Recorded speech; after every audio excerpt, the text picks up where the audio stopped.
আসসালামু আলাইকুম। আজ বানিয়ে ফেললাম ফ্রাইড চিকেন থালি। তো আমরা তো সবাই বাজার থেকেই ফ্রাইড চিকেন মোটামুটি কিনে খাই, কিন্তু মাঝে মাঝে ঘরে খেলে এটা আরও রুচিসম্মত হয়, ভালো হয়। সেই ভাবনা থেকেই আজকে ট্রাই করা শুরু করলাম। তো পুরো ভিডিওটি থাকছে আপনাদের জন্য। আশা করি সবাই পুরো ভিডিওটি দেখে কমেন্ট করে যাবেন, আর কেমন লাগলো জানিয়ে যাবেন, যাতে আমি আরও পরবর্তীতে এই ধরনের ডিশ আর ভিডিও বানাতে উৎসাহিত হই। এই তো চিকেনগুলা বড় বড় করে না কেটে একটু মাঝারি সাইজ করে নিজেদের মতো করে কেটে নিলাম। এখানে দিয়ে দিয়েছি আমি বারবিকিউ মশলা আর সামান্য আদা রসুন, ঘরে যা ছিল তাই। এই দিয়ে আমি এগুলো ম্যারিনেট করে 2-3 ঘন্টা ফ্রিজে রেখে দিয়েছিলাম, কারণ ম্যারিনেট করা ছাড়া তো এগুলাকে ভাজা যাবে না। এখন আমি বিকালবেলা এই যে দেখুন, ফ্রাই প্যানে তেল দিয়ে এখন ময়দায় চুবিয়ে, এগুলো মাখার সময় ময়দা দিয়েছিলাম, এরপরে আবার ময়দায় চুবিয়ে যাতে উঠে যায়, কড়াই যাতে আটকে না থাকে আর না ফোটে, এই জন্য উপর দিয়ে আবার একটু ময়দা দিয়ে এই যে ডিপ ফ্রাই করে নিচ্ছি। একটা পৃষ্ঠা হয়ে গেছে, এখন আমি আরেক পৃষ্ঠা উল্টে দিলাম। দেখুন দেখতে কত একটা সুন্দর হয়েছে আর পরিচ্ছন্ন। নিজের ভাজা মুরগি আসলে খেতে, দোকানের গুলা তো কিরকম কি মুরগি দেয় সেটা জানি না, একটু সন্দেহ থেকে যায়। এই জন্যই আজকে নিজেই ভাজাভাজি শুরু করলাম। ভাজতে ভাজতেই আপনাদের সাথে গল্প করছি।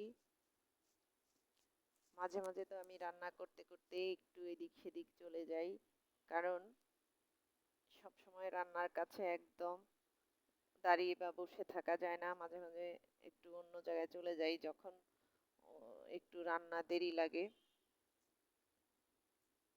দেখুন আমার কাবাব বলেন আর ফ্রাই বলেন কেমন সুন্দর হয়েছে। তো আমি পাশে আবার চুলাটা দেখে নিচ্ছিলাম। চুলাটা লেপার পরও এই যে উপর থেকে মাটি, শক্ত চামড়া উঠে যায়, এইটার কি সমস্যার সমাধান আছে কোনো আপুরা জানলে একটু জানাবেন। এখন মুরগি ভাজার ফাঁকে ওই যে বললাম আমি একটু এদিক সেদিক চলে যাই, যেহেতু এখন মাঠ ফাঁকা, তাই একটু মাঠেও চলে আসলাম। মুরগিগুলা তো সব রেডি করে রেখেছি, সেগুলা অলরেডি প্রসেসিং চলছে। এটা আসলে মুরগি যখন আমি ম্যারিনেট করে রেখেছিলাম, তখন এক ফাঁকে বাইরে সন্ধ্যার আগে হাঁটাহাঁটি করছিলাম, সেই ক্লিপটা। তো দেখুন কত সুন্দর একটা পরিবেশ। আসলে আমরা চার দেয়ালের মাঝে যারা বন্দি থাকি, তারা এরকম একটু পরিবেশ পেলে সত্যি খুব অসাধারণ লাগে, অনেক ভালো লাগে। তো যেটা বলছিলাম, মুরগি যে তখন ভাজছিলাম, আবার মুরগি ভাজায় চলে আসি। এই তো মুরগিগুলো উল্টো পাল্টো করে ভেজে নিয়েছি। ভাজতে ভাজতেই রাতের খাবারেরও সময় হয়ে যাচ্ছে। এখন আমি একটা প্লেটে মুরগিগুলোকে তুলে নিচ্ছি। এই যে দেখুন এক এক করে আমি, ভাজা যেহেতু হয়ে গেছে, আর সবাই জানেন যে পোলট্রি মুরগি কিন্তু মাছের চেয়েও তাড়াতাড়ি হয়ে যায়। তো এখন আমি ভাজা মুরগিগুলো সুন্দর করে উঠিয়ে নিচ্ছি, উঠানোর পরে আবার আপনাদের সাথে শেয়ার করব। একটা একটা করে তুলে নিচ্ছি সবগুলাই। এখানে আমি লেগ পিস আছে, তারপরে সাইডের যে সিনা নাকি বলে সেই পিসও আছে। আসলে একটা মুরগির তো আর 4-5টা লেগ পিস থাকে না। এই তো মোটামুটি এখানে 2টা মুরগির লেগ পিস আর অন্যান্য পিস সহ আমাদের জন্য বানিয়ে নেওয়া হয়েছে। দেখুন কত ইয়াম্মি হয়েছে, খেতে কিন্তু সত্যি অসাধারণ হয়েছিল। আপনাদের তো খাওয়াতে পারলাম না, তো আমার একটা ভিডিও যদি ভাইরাল হয় আপনাদেরকে দাওয়াত খাওয়াবো।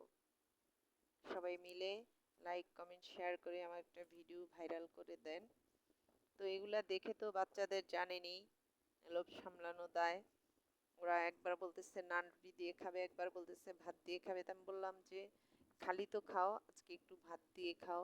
তো আজকে আমরা মুরগির ঝোলও করেছি, সেই মুরগির ঝোল আলু দিয়ে পাতলা ঝোল, আর এই যে লেগ পিস, আর পোলাও, এই দিয়েই আজকের খাওয়া দাওয়া আমাদের। এই প্লেটারটা কেমন হয়েছে, খেতে কেমন হয়েছে আপনারা জানাবেন, লোভনীয় হয়েছে কিনা। বাচ্চারা তো আসলে এই ধরনের খাবারগুলো মজা করে খায়, সাথে আমরা বড়রাও। তো ভিডিওটা কয়েকদিন আগের, সবাই তো যারা আমরা ফেসবুকে কাজ করি জানি যে অনেক সময় ভিডিও করা থাকে, এডিট করার জন্য আমরা ভিডিও পোস্ট করতে পারি। এই যে ওই নীল থালায় একজনকে খেতে দিয়েছি, সাদা থালায় আরেকজনকে খেতে দিয়েছি, দুজনকে দুই থালায় খেতে দিয়েছি। মাশাল্লাহ অনেক টেস্টি ছিল। সবাই দোয়া করবেন যেন ভালো ভালো রাঁধতে পারি আর ভালো ভালো ভিডিও দিতে পারি। জানি না মামা কবে ভাইরাল করবে, সবাই পাশে থাকবেন। ধন্যবাদ আপনাদের সবাইকে।